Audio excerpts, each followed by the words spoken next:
अरे भाई बुला लेते, मैं मदद कर देती। लाए मुझे दिखाए, मैं हेल्प करती। हो गया, बस हो गया। हाँ हाँ खूब हुआ है। अभी भी तकलीफ है आपको? नहीं नहीं, मैं ठीक हूँ। आज तो डॉक्टर के पास भी जाऊंगा और फिर वहाँ से सीधा अपने काम पर जाना है। आज काम पर ना जाओ भाई, बेहतर होकर चले जाना। मैं ठीक हूँ जोया, रेस्टोरेंट को बिल्कुल खाली छोड़ दिया है मैंने। मेरा ध्यान बस वही है। क्या मतलब खाली छोड़ दिया? आपने तो घर से भी खूब काम किया है, सारे खाने बनाए हैं आपने।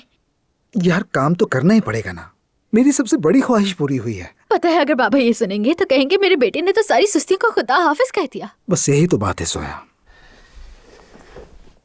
उसी रेस्टोरेंट की वजह से बाबा ने पहली बार शाबाश कहा मुझे। यानी सबको ये साबित किया कि मैं अकेला भी कुछ कर सकता हूँ। और बहुत अच्छा साबित किया भाई, हम तो पहले जानते थे। हाँ, ये सिलसिला चलता रहना चाहिए, समझ रही हो ना तुम? बाबा, अम्मी, भाई, सबके सब मुझ पर फख्र करते रहें, ये मेरी सबसे बड़ी ख्वाहिश है। हम पहले ही आप पर फख्र करते हैं भाई, फिक्र ना करें। लेकिन मैं आपकी बात समझ गई। शाबाश होशियार लड़की। बस ये मत करें वरना मैं ऐसी हाथ पर एक लगा दूंगी। चिड़चिड़े। वो तो तुम हो शरारती और चिड़चिड़ी।